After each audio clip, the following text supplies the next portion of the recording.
Modi and business tycoon Adani are close allies. Their fate is intertwined. Adani Enterprises tried to raise funds in the stock market but failed. Adani is accused of stock manipulation and his stock collapsed like a house of cards.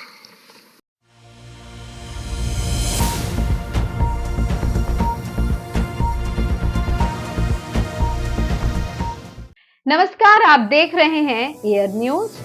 Adani समूह के खिलाफ एक अमेरिकी research agency Hindenburg research ने जून 2022 में एक report जारी की थी, जिसमें उन्होंने आरोप लगाया था कि अडानी समूह ने अपने शेयरों की कीमत बढ़ाने के लिए एक साजिश रची है, जिसमें वे अपने ऑफशोर फंडों के माध्यम से अपने शेयरों को खरीदते और बेचते हैं।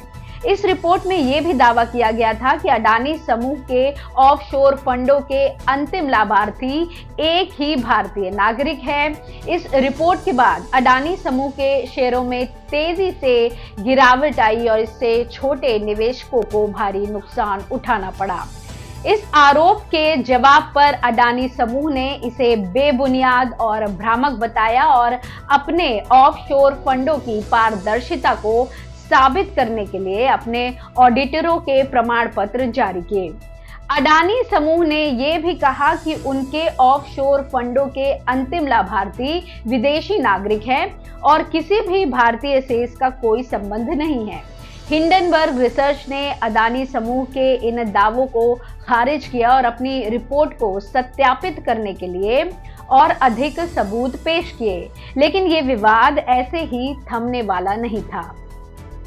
आगे इस मामले को लेकर कई याचिकाकर्ताओं ने सुप्रीम कोर्ट में याचिका दायर की और अडानी समूह के खिलाफ जांच की मांग की। इस पर सुप्रीम कोर्ट ने भी भारतीय निवेशकों के हितों की सुरक्षा के लिए एक मजबूत नियामक तंत्र की जरूरत को लेकर चिंता जाहिर की और नियामक सुधारों का सुझाव देने के लिए एक विशेषज्ञ समिति का गठन करने का प्रस्ताव किया।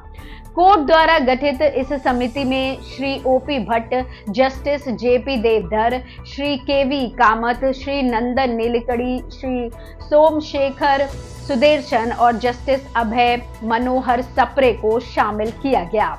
लेकिन इस समिति के गठन के बाद भी इस समिति और इसके कुछ सदस्यों की निष्पक्षता पर सवाल उठाए गए। उन पर यह आरोप लगाए गए कि समिति के कुछ सदस्यों के अडानी समूह के साथ सीधे संबंध है और वे अडानी के हितों की रक्षा के लिए अपनी रिपोर्ट में भेदभाव करेंगे।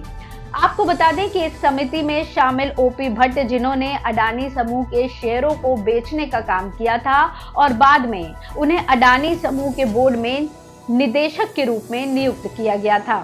इसके अलावा केवी कामत, जो अडानी पावर लिमिटेड के बोर्ड में निदेशक के रूप में कार्य कर चुके हैं, और नंदन नीलकड़ी वो व्यक्ति थे जिन्होंने खुद अडानी ग्रीन एनर्जी लिमिटेड के बोर्ड में निदेशक के रूप में काम करते हुए उनका एक डिजिटल प्लेटफॉर्म बनाने का प्रोजेक्ट भी पूरा किया था।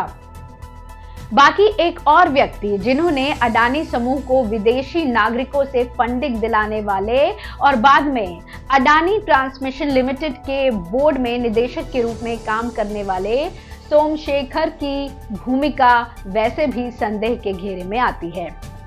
याचिकाकर्ता ने कोर्ट से इस सदस्यों को समिति से हटाने की मांग की है और उनके खिलाफ कार्रवाई की मांग की है। उन्होंने सुप्रीम कोर्ट से निवेदन किया कि वे एक नई समिति का गठन करें जिसमें कोई भी अडानी समूह के साथ जुड़ा हुआ व्यक्ति ना हो, लेकिन फिर भी इस पर कोई बदलाव नहीं किया गया। आपको बता दें कि इस घटना का प्रभाव राजनीतिक और सामाजिक रूप से भी देखा गया है। विपक्षी दलों ने अडानी समूह के खिलाफ जोरदार हमला बोला है और उन्हें कई बड़े घोटाले का दोषी ठहराया है। उन्होंने केंद्र सरकार को भी अडानी समूह का साथ देने का आरोप लगाया और उनके इस्तीफा की मांग की है। इसके अलावा इस घटना ने भारत के निवेशकों के बीच भी आशंका और असुरक्षा की भावना पैदा की है। इस रिपोर्ट के बाद अडानी समूह के शेयरों का मूल्य गिरता जा रहा है और उनके निवेशकों को लगातार नुकसान हो रहा है। इससे भारत के शेयर बाजार पर भी नकारात्मक प्रभाव पड़ रहा है। सबसे बड़ी बात कि इस घटना ने भारत के नियामक तंत्र की कमजोरी और असमर्थता को भी उजागर किया है।